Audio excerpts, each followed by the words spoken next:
Nous utilisons les pailles de Lavandin depuis environ une vingtaine d'années. Assez récemment, on va dire depuis 4-5 ans, on a décidé d'un petit peu plus développer la démarche, d'augmenter un petit peu les volumes. La principale difficulté qu'on a rencontrée, c'était donc de remonter ces pailles de Lavandin que l'on descend ici dans la vallée de l'As, de les remonter sur le plateau de Valensole. Et en fait, on a trouvé que la solution la plus économique, c'était de remonter les caissons à plein, une fois qu'ils étaient distillés, tout simplement. Donc là, on les entrepose directement à la récolte, donc on va dire à la mi-juillet. Et l'épandage, nous essayons de le faire dès la fin août, début septembre. Voilà, dès qu'on a un petit peu un creux dans notre planning, on va dire.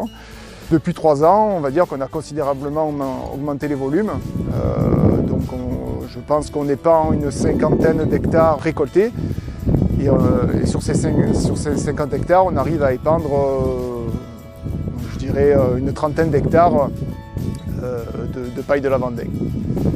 Alors nous, ce qu'on espère, ce que l'on souhaite en faisant cela, c'est augmenter notre taux de matière organique et apporter un peu plus d'aspect spongieux au sol, qu'il ait une meilleure capacité de rétention en eau. Après, voilà, on est conscient que ce n'est pas un engrais, ça ne réduit pas les intrants chaque année. Mais voilà, pour nous, c'est vraiment le moyen de faire vivre le sol et sur des plantations qui, en plus, chaque année exportent de la matière. Et voilà, c'est le seul moyen qu'on a trouvé pour essayer de rapporter cette matière. Et on espère un bénéfice à moyen long terme. Nous, on a trouvé une amélioration à ce niveau-là. Alors, est-ce que c'est grâce au compost ou grâce à l'irrigation? Sûrement un peu les deux. Mais de ce côté-là, effectivement, on a vu un changement. On a eu un test slip également qui a été assez concluant au niveau de l'activité biologique du sol. Donc je pense qu'on va dans la bonne direction. On n'est pas donc, c'est toujours difficile à estimer, mais voilà, on essaye de faire un joli corridor voilà, de compost. Alors de préférence bien dans l'interrang, parce qu'au début on épandait à plein sur les lignes. Et c'est vrai qu'on a constaté qu'en séchant, le compost avait tendance à faire une sorte de galette au-dessus des plantes.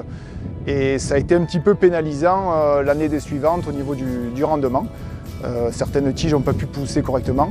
Donc du coup, on a équipé notre épandeur à fumier d'une hotte. Et voilà, du coup, ça nous permet d'épandre uniquement derrière les roues de la machine sur les 2 interrangs. Et là, on fait un travail, je pense, de meilleure qualité. Et surtout, ça nous permet d'économiser du produit et d'aller un petit peu plus loin avec un seul épandeur. Voilà.